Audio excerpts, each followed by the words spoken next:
Hello friends, कैसे हैं आप लोग। और मेरे पुराने वीडियो पे आप लोगों ने इतना सपोर्ट दिया, उसके लिए बहुत बहुत धन्यवाद आपका।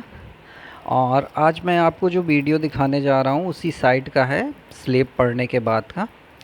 इसमें अब चुनाई होने जा रही है, दीवार किस तरह से इसमें आप उठवा सकते हैं उसके बारे में मैं आपको थोड़ी सी बेसिक जानकारी इसके बारे में देना चाहता हूँ। इसमें सबसे पहले जहाँ पे आपको फ़र्श बनानी है उसको अच्छे से आपको धो लेना चाहिए। पूरी तरह से आप उसको धो लें जहाँ पे आपकी चुनाई होनी है। और धोने के बाद जब पानी को वहाँ से हटा दें, और हटाने के बाद जितनी जगह पे चुनाई होनी है, किसी भी छेनी हथौड़े से या किसी भी चीज़ से, बसुली से आप वहाँ पे छोटे छोटे टाँकी टाइप के मार दीजिए, गड्ढे टाइप के। ये उन जगहों पे करनी होती है जिस तरह से अभी इसमें दिखाए जा रहे हैं आपको। सेम इसी तरह से आपको अच्छे से इसमें मतलब थोड़े गहरे टाँकी मार लेनी चाहिए। और जिस पिलर से आपको मतलब चुनाई आपकी होनी है उस पिलर में भी आपको टाँकी मार लेनी पड़ेगी। इससे ये होता है कि सपोर्ट बहुत अच्छा मिल जाता है। जब आप चुनाई के लिए आप करेंगे तो उसमें आपको सपोर्ट बहुत अच्छा मिल जाता है। देखिए अभी इसमें किस तरह से ये कर रहे हैं, उसमें आपको पूरा वीडियो दिख रहा होगा कि किस तरह से पास पास में जाके बिल्कुल टाँकी उन्होंने पूरी तरीके से मार ली है। और ये टाँकी उतनी दूरी पे मारी जाती है, जैसे आप 4 इंची की दीवार बना रहे हैं तो 4 इंच तक आप मारेंगे, और अगर 9 इंची की दीवार है तो 9 इंच तक आप मारेंगे। और ये देखिए पिलर है, पिलर के ऊपर भी टाँकी मारी जा रही है, ताकि चुनाई करते समय जब इसमें मसाला वगैरह लगाया जाएगा तो ये बहुत अच्छे से उसको सपोर्ट के लिए पकड़ लेगा। जिससे क्या होगा कि दीवार में नॉर्मली आदमी क्या करते हैं, इस तरह से बस चुनाई उन्होंने लगा दी और इसके बाद उन्होंने अपना तैयार कर दिया दीवार कि भाई आपकी दीवार तैयार हो गई। लेकिन इसमें ज़रा सी मेहनत है। आप 10 मिनट आधा घंटा थोड़ा सा अगर लेबर एक्स्ट्रा उस काम को कर सकता है तो ये काफ़ी लॉन्ग लास्टिक चीज़ें आपकी चल सकती हैं। आपको बार बार इन चीज़ों को नहीं करना पड़ेगा। और इसमें देखिए अब सीमेंट का घोल बना लिया गया है, थोड़ा गाढ़ा पेस्ट है। और जितनी जगह पे चुनाई करनी है, जहाँ जहाँ आपने टाँकी लगाई है ना, उस सारी जगहों को एक केवल सीमेंट के पेस्ट से आपको पूरी तरह से कवर कर देना होगा अच्छे से। इससे क्या होगा कि जब आप मसाले की चुनाई आप जब लगाना शुरू करेंगे तो वो और अच्छे से उसको पकड़ लेगी। देखिए अभी पिलर में किस तरह से टाँकी लगी थी, वहाँ पे इस तरह से सीमेंट के घोल का मिक्सचर बना लिया गया है, थोड़ा गाढ़ा पेस्ट है। और ये पेस्ट पूरा ऊपर तक लग जाएगा, जिससे ये होगा कि इसमें मजबूती और अच्छे से आ जाएगी। तो ये बेसिक थोड़ी थोड़ी सी जानकारियाँ होती हैं जो अधिकतर हम लोगों को नहीं पता होती हैं, और मिस्त्री लोग जल्दबाजी में काम कर देते हैं तो वो ज़्यादा अच्छे से नहीं हो पाता है। इसलिए अगर थोड़ा सा इन चीज़ों में बारीकी से देखा जाए या उनका उस कामों को किया जाए तो चीज़ें और बेहतर हो सकती हैं, छोटी छोटी सी। इसीलिए मैं जानकारी देता रहता हूँ, ताकि भाई मकान कोई भी बनवाता है तो बहुत परेशानी से बनवा पाता है, क्योंकि मकान कोई ऐसी चीज़ नहीं है कि हाँ भाई आज बनवाया कल चलो दूसरा कोई बनवा लेंगे। वो एक ही बार बनता है। तो उसको कम से कम जब भी आप बनवाएं तो उसमें इन छोटी छोटी चीज़ों को अगर ध्यान रखेंगे तो ये भविष्य के लिए काफ़ी ज़्यादा लाभदायक रहेंगी, हमारे लिए भी आपके लिए भी। और इसी वजह से मेरे चैनल पे ये बहुत ही छोटी छोटी चीज़ें इन्फॉर्मेशन मैं देता रहता हूँ, ताकि वो गलतियाँ भाई ना हो जो नॉर्मली लोग आदमी जल्दबाजी में कर देते हैं। वीडियो देखने से कम इतना ही आराम रहेगा कि आप जब भी अपना मकान खुद का बनवाएंगे, और भविष्य में ईश्वर करे आप जल्दी ही अपना मकान बनवाएं, तो उसमें कम से कम आप बेसिक चीज़ों को थोड़ा थोड़ा सा अगर आप देख लेंगे ना, तो उससे आप बहुत अच्छे से मिस्त्री से और लेबर से डील कर पाएंगे कि भाई अभी ये चीज़ बाकी है, इसको इस तरह से करो, मैंने एक वीडियो में देखा था।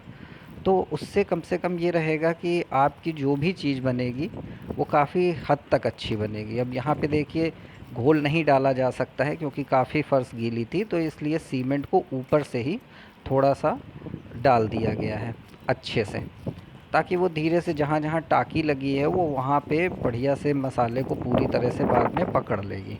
इसलिए सूखी सीमेंट वहाँ पे डाल दी गई। अगर ये फ़र्श बिल्कुल सूख गई होती तो फिर यहाँ पे उसी तरह से पेस्ट बना के लगा दिया जाता। अब ये देखिए चुनाई के लिए 5 एक का मसाला तैयार किया जा रहा है। तो ये मसाला जो होगा आपका, ये नॉर्मल जो चुनाई का मसाला होता है सेम उसी तरह से बनना होता है। इसमें बस यही है कि आपकी जो मोहरम हो उसको छान लेना पड़ता है। और मसाला जब भी आप बनवाएं, ठीक है, तो एटलीस्ट कम से कम 2 या 3 बार बढ़िया से मसाले को पहले ही मिलवा लें, है ना। मतलब इससे ये होता है ना, बहुत सी बार ये होता है लेबर को अगर कह दिया गया भाई मसाला तैयार करो, तो उसने केवल बस एक बार में डालेगा और हल्का सा मिला के बस पानी लगा देगा, तो वो चीज़ गलत है। मसाले में जब तक सीमेंट पूरी अच्छे से मोरम में नहीं मिल जाती है, तब तक फिर उस मसाले की कोई वैल्यूएशन बहुत अच्छी क्वालिटी में नहीं आ सकती है। क्योंकि वैल्यू उसकी आने के लिए मसाले को सीमेंट के साथ बहुत अच्छे तरीके से मिक्सअप करना बहुत ज़रूरी है। और नॉर्मली इन चीज़ों में आदमी जल्दबाजी करता है, और लेबर तो ख़ास तौर से जल्दबाजी करते हैं। तो हो सके तो इन चीज़ों को, बेसिक जो चीज़ें हैं उस समय आप अगर वहाँ पे मौजूद रहेंगे तो वो चीज़ें और बेहतर हो जाएंगी। तो इस वजह से इसमें लापरवाही ना करें। अगर आप मौजूद हो सकते हैं या किसी को देखने के लिए साइड पे छोड़ सकते हैं तो वो थोड़ा सा और अच्छा हो जाता है। क्योंकि पूरी तरह से जब भी आप किसी के भरोसे काम छोड़ देंगे कि ठीक है आप अपने हिसाब से कर दीजिए, तो वो उतना बेहतर चीज़ें नहीं कर पाएंगे। लोग जल्दबाजी बहुत करते हैं, और ख़ास तौर से मकान में तो बहुत ज़्यादा। और लेबर्स की तो आप बात ही मत करिए, वो कितनी जल्दबाजी में रहते हैं। उनको तो बस ऐसा लगता है कि 2 ही दिन में बन के मकान पूरा तैयार हो जाए। तो इस चीज़ों को थोड़ा सा अगर आप देखते रहेंगे कि हाँ भाई मसाला अच्छे से मिक्स हो गया है, अब इसके बाद आप इसमें पानी लगाओ, तो वो उसी तरह से करेंगे। और पानी लगाने के बाद आप मसाले को एटलीस्ट कम से कम कुछ नहीं तो 2 या 3 बार अच्छे से उसको फेंटें, है ना। मिस्त्री तक पहुंचाने से पहले उसको 2 या 3 बार अच्छे से फेंट देंगे, तो उससे ये रहेगा मसाला थोड़ा गोल हो जाएगा। गोल इंदा कहने का मतलब है कि बहुत ही ज़्यादा वो पतला नहीं होगा और बहुत ही ज़्यादा वो टाइट नहीं होगा। तो उसी तरह से चुनाई का मसाला चलता है, ताकि ईंटे में जो बीच में गैप आता है, जो जोड़ होते हैं उसके, वो पूरी तरह से फिल होने के लिए ही मसाले को थोड़ा टाइट बनाया जाता है। इसीलिए 5 एक के मसाले का अधिकतर उपयोग किया जाता है, और इस तरह का मसाला काफ़ी अच्छा होता है। अब ये देखिए लेबर ने पूरी तरह से मसाले में पानी वगैरह सब लगा दिया है। अब इसको थोड़ी देर के लिए छोड़ दिया जाता है, ताकि जितना पानी सोखना होगा मसाले को वो सोख लेगा, सक कर लेगा जितना पानी, उतना ही अच्छा है। और फिर इसके बाद मसाले को वो मिक्सअप करके दीवार में अपना चुनाई आसानी से लगा सकते हैं।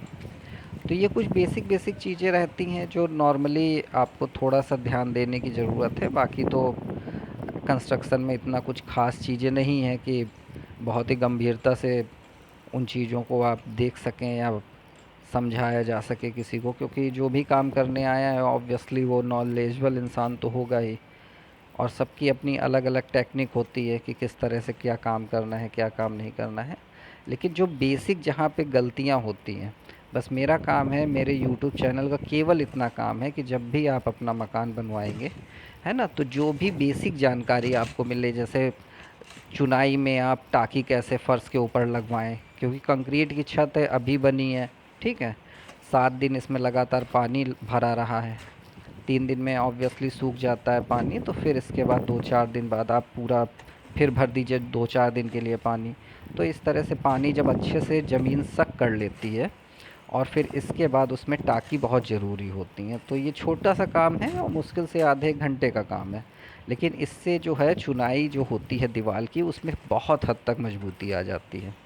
अभी आपको लग रहा होगा कि वो माइनर माइनर से केवल ज़रा सा उन्होंने गड्ढा कर दिया है और उससे मजबूती कितनी आ जाएगी, और सिंपल लगा देंगे तो क्या फ़र्क पड़ेगा। सच्चाई ये है कि उसमें ज़मीन आसमान का अंतर आ जाएगा। अभी मिस्त्री को ये दीवार को बिल्कुल सावल भी करना पड़ेगा कि किस तरह से ये दीवार बिल्कुल सीध में जा रही है कि नहीं जा रही है। और 4 इंची की चूँकि दीवार उठ रही है, तो देखिए 4 इंची तक ही उसमें सीमेंट आकर लगाई गई है आगे की तरफ। तो इसी तरह से इन चीज़ों को अगर हम बेसिक बेसिक थोड़ी सी चीज़ों को अगर देखते रहेंगे, तो उससे अच्छे से हम कम से कम भविष्य में अपने लिए कुछ चीज़ें बेहतर कर सकते हैं। अब ये मसाला मिस्त्री साहब बिछा रहे हैं, और इसके बाद ये इस पे अपना रद्दा ईंटों का जिनको जो कहा जाता है वो पूरी तरह से ईंटें लगा देंगे। और ईंटें लगाने के बाद में फिर उसकी नपाई करेंगे सावल से कि वो ईंटें पूरे बराबर हो रहे हैं कि नहीं हो रहे हैं। तो उस वजह से उसको वो पूरी तरह से अपना रद्दा लगाते समय ये ध्यान रखेंगे, ऐसा ना हो कि भाई ऊपर जाके, अब अंदाजे से तो काम होता नहीं कि ऊपर जाके पता चले दीवार से ईंटें बाहर जा रहे हैं या अंदर की तरफ आ रहे हैं। बहुत ज़्यादा बीच में गैप भी नहीं होना चाहिए, है ना। जितना गैप होगा तो फ्यूचर में एक तो जगह तो आपकी बर्बाद होएगी, साथ में ये भी रहेगा कि वो पानी वानी जब बरसात वगैरह होगी तो उससे सीलन काफ़ी ज़्यादा आ सकती है। तो ये इसी समय सावल करना बहुत ज़रूरी रहता है। तो मिस्त्री से जब भी आप अपनी दीवार बनवाएं सावल उसका ज़रूर करवाएं, क्योंकि इससे आपके जो दीवार के बीच, दो दीवारों के बीच में जो गैप आना है वो कम से कम हो सकेगा। और फिर बाद में जहाँ से आप दीवार अपना ख़त्म हो रही है आपको वहाँ पे अच्छे से मसाला पूरा साइड में आप चढ़वा दें, लगवा दें, ताकि फ्यूचर में जब भी बरसात वगैरह हो तो दो दीवारों के बीच में पानी अंदर की तरफ ना भरे, जिससे सीलन आने की संभावना बहुत हद तक ख़त्म भी हो जाएगी और सीलन नहीं आएगी। अब देखिए इन्होंने रद्दा पूरी तरह से अच्छे से बिछा दिए हैं। अब ये रद्दे बिछाने के बाद में अब इनको यहाँ पे ये सावल करेंगे कि दीवार मेरी सीध में है या नहीं है। जहाँ जहाँ दीवार सीध, ईंटें सीध में नहीं लगे होंगे उनको बराबर उसी तरह से उनको सीध में लगाने पड़ेंगे। तो ये बेसिक बेसिक छोटी छोटी चीज़ें हैं, तो इनके बारे में तो आपको हमेशा ध्यान रखना ही पड़ेगा। अब देखिए ये इस तरह से अद्धा लेके और इसको सावल कर रहे हैं कि किस तरह से ईंटा अंदर जाना है या बाहर जाना है। फिर इसी के ऊपर ये धागा बांध के एक सीध ले लेंगे और उस सीध के हिसाब से पूरी तरह से इसकी चुनाई करना शुरू कर देंगे। और वो चुनाई इसलिए पूरी सीध में जानी चाहिए क्योंकि साइड में तो दीवार बनी ही है, लेकिन अगर वो देखेंगे नहीं, अगर इसको सावल करके, तो ये सीध नहीं बता पाएंगे। बहुत से लोग होते हैं कि वो थोड़ा सा दीवार है साइड में और केवल पर्दी टाइप में बनवा रहे हैं, तो उन्होंने ज़्यादा ध्यान नहीं दिया और इसी तरह से अपना करते गए चुनाई, तो वो उचित नहीं है, वो सही नहीं है। वो एक, अब ये लोग तो करके चले जाएंगे लेकिन फ्यूचर में आपको उस चीज़ में प्रॉब्लम होगी। तो इसलिए 2 मिनट का काम रहता है। उनसे आप ज़रूर बोलिए कि भाई इसका सावल पूरा करिए और चुनाई करते समय जितना मिनिमम से मिनिमम दो दीवारों के बीच में गैप रहे उसको आप रखिए, है ना। और अगर हो सके तो मसाला, अगर बीच में गैप हो रहा हो थोड़ा बहुत, तो वहाँ पे मसाला आप भर दीजिए थोड़ा सा। थोड़ा बर्बाद होगा लेकिन इससे सीलन आपकी हमेशा के लिए प्रॉब्लम सॉल्व हो जाएगी। क्योंकि होता है नॉर्मली आदमी जल्दबाजी में मिस्त्री नहीं ध्यान देते हैं, या बाई चांस साइड पे कोई नहीं है बताने वाला तो वो अपनी मनमर्जी से काम कर देते हैं। तो ये छोटी छोटी चीज़ें आपको, हो सकता है, आई होप भविष्य में आपको बहुत ज़्यादा फ़ायदा दें मेरे वीडियोस। तो बस इसी वजह से मेरा बनाने का भी यही उद्देश्य है कि आपको वो चीज़ें प्रोवाइड कर सकें जो बहुत ही माइनर चीज़ें होती हैं और व्यक्ति उन चीज़ों को इग्नोर कर देता है। बस मैं इतना चाहता हूँ कि वो चीज़ें इग्नोर न करी जाएं। अब एक देखिए, आधे इंच का दो ईंटों के बीच में गैप होना सबसे ज़्यादा ज़रूरी है, क्योंकि एक अगर आधे इंच का भी नहीं दे रहे तो देखिए उंगली डाल के मिस्त्री साहब बता रहे हैं कि भाई इतना गैप तो इसमें होना ही चाहिए। इसी वजह से, क्योंकि ये अगर गैप होगा तो इससे क्या होता है, पकड़ बहुत अच्छी मसाले से ईंट की हो जाती है। तो ये फ्यूचर में क्या होता है कि ये अगर आप पलस्तर इसमें नहीं भी कराएंगे पर दीवार में इतना ज़्यादा अच्छा मजबूती रहेगी कि उससे आपको बहुत अच्छा फ़ायदा रहेगा कि हाँ मेरी दीवार कभी हिलेगी नहीं, या भविष्य में इसमें आपको कुछ भी बनवाना होगा तो आप उन चीज़ों को इसमें बनवा सकते हैं। तो दीवारें आपकी बहुत मजबूत हो जाती हैं। अब इसी वजह से यहाँ पे देखिए शुरुआत में जो टाँकी मारी गई थी वो इसी वजह से मारी गई थी कि ये जो अब नीचे वाले ईंटें हैं उस टाँकी की वजह से जो सीमेंट लगाई गई थी और पिलर को भी जो टाँकी लगी थी, तो उससे जो साइड की दीवार का जो किनारा है वो पूरी तरह से एक दूसरे को अच्छे से पकड़ लेगा। और ये पकड़ने की वजह से क्या होगा कि ये पूरी तरह से दीवार बिल्कुल मजबूत बननी है। जब आप इसके ऊपर भी अगर आप मकान बनवाना चाहते हैं तो इसके ऊपर जब भी आप छत ढलवाएंगे या कुछ करेंगे तो वो सपोर्ट के लिए मतलब इतनी बेस्ट रहेगी कि फिर आपको किसी चीज़ की ज़रूरत नहीं पड़नी है। और यहाँ पे आप 4 इंची की दीवार बन रही है, तो वो भी अब तो 9 इंची की दीवार बहुत ही कम बनती है। अब अगर जैसे टाँकी इसमें नहीं लगती है तो क्या होता है, कुछ दिन बाद दीवार कॉलम को छोड़ देती है, फिर उसमें गैप आ जाता है। अब ये देखिए मेरी दीवार बन चुकी है।